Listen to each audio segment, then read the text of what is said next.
आप लोग के लिए बना रहे हैं।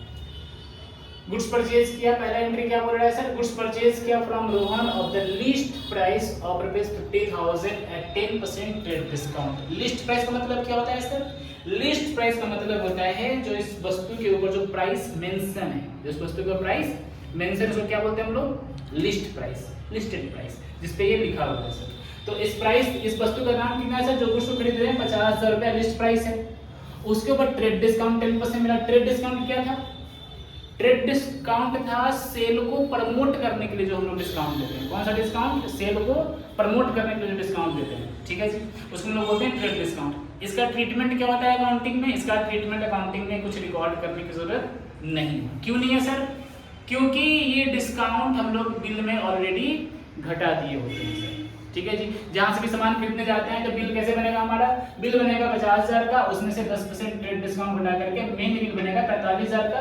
तो हम लोग अकाउंटिंग कितने पे करेंगे, 45,000 पे। अब अकाउंटिंग के लिए हम लोग क्या ढूंढना है, डबल एंट्री सिस्टम के अकॉर्डिंग कि ट्रांजैक्शन में दो अकाउंट ढूंढिए, दो अकाउंट ढूंढिए। कौन कौन अकाउंट आएगा, एक परचेज अकाउंट आएगा और दूसरा रोहन अकाउंट आएगा। तो मैं परचेज का हिसाब किताब रखूंगा, दूसरा रोहन का हिसाब किताब रखूंगा।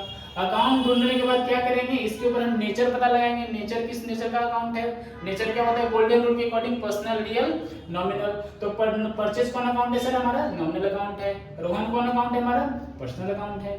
अब जब नेचर ढूंढ लिए तो नेचर के बाद क्या लगाएंगे आप, कंडीशन। कंडीशन क्या होता है, पर्सनल अकाउंट में रिसीवर या गिवर, रियल अकाउंट में comes in and goes out, और नॉमिनल में एक्सपेंस, लॉस, इनकम या गेन।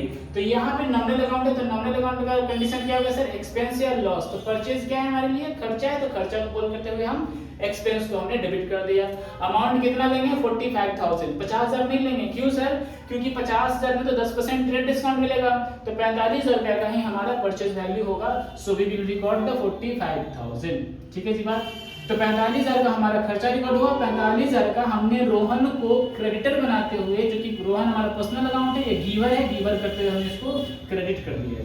ये हो गया हमारा पहला ट्रांजैक्शन का एंट्री। दूसरा ट्रांजैक्शन, अब जो हमने परचेज किया था रोहन को, उसको हम 2,000 का माल रिटर्न कर दिया। और प्राइस कौन सा प्राइस है, लिस्ट प्राइस। अगेन ये लिस्ट प्राइस का मतलब क्या हो गया, जो वस्तु के ऊपर लिस्टेड है। अब 2,000 का क्या अकाउंटिंग तो हम करेंगे नहीं सर, हमने अकाउंटिंग कितने पे किया होगा, उस पे 10% ट्रेड डिस्काउंट घटाते किया होगा। इसीलिए मुझे वो वैल्यू निकालना पड़ेगा आफ्टर ट्रेड डिस्काउंट, इस वस्तु का दाम कितना था। अब ध्यान से देखिएगा, इसका भी उसी प्रकार कर लीजिएगा। 2,000 में 10% ट्रेड डिस्काउंट दिया होगा, इसका मतलब क्या है सर, हमने 1,800 रुपया का माल रिटर्न किए होंगे। अब ऐसे केस में हम लोग अकाउंटिंग कितना पे करेंगे सर, 1,800 पे करेंगे। कौन कौन अकाउंट आएगा, एक परचेज रिटर्न आ जाएगा, एक दूसरा रोहन अकाउंट आ जाएगा। परचेज रिटर्न कौन सा अकाउंट है, नॉमिनल अकाउंट है। नॉमिनल में क्या होता है सर, नॉमिनल में हमारा खर्चा या इनकम होता है, लेकिन ये खर्चा को घटा रहा है। अमेरिकन रूल में खर्चा जब घटता है तो क्रेडिट करते थे, यहाँ पे सेम काम, खर्चा को घटा रहे हैं तो क्रेडिट कर रहे हैं। खर्चा का नहीं होना, खर्चा का घटना एक तरह का इनकम के जैसा है, तो उस कॉन्सेप्ट से भी हमारा अकाउंट क्रेडिट होगा। कितने रुपए से सर, 1,800 रुपए से। और रोहन का क्या स्थिति है सर, रोहन हमारे लिए पर्सनल अकाउंट है और रोहन इस केस में रिसीवर बनेगा, रिसीवर के कारण मैंने इसको डेबिट कर दिया 1,800 रुपया से। चलिए last, paid cash to Rohan ₹43,000 in full settlement of his account. अभी ध्यान से देखो, हमने 45,000 का किसी व्यक्ति से सामान खरीदा, 1,800 रुपया का माल उसको रिटर्न कर दिया। तो 45,000 में 1,800 घटाओगे तो कितना मुझे पेमेंट करना है, 43,200 का पेमेंट करना है। लेकिन मैंने कितना पेमेंट किया, सिर्फ और सिर्फ 43,000 पेमेंट किया, यानी 200 रुपए का क्या हो गया हमारा, इनकम हो गया। वो इनकम क्या कहलाएगा हमारा, डिस्काउंट रिसीव्ड। अब ऐसे केस में कौन कौन अकाउंट आएगा, तो एक कैश अकाउंट आएगा, रोहन अकाउंट आएगा और तीसरा डिस्काउंट रिसीव अकाउंट आएगा। कैश कौन सा अकाउंट है सर, कैश रियल अकाउंट है। डिस्काउंट पर्सनल अकाउंट है, discount sorry Rohan personal account है and discount receive nominal account है।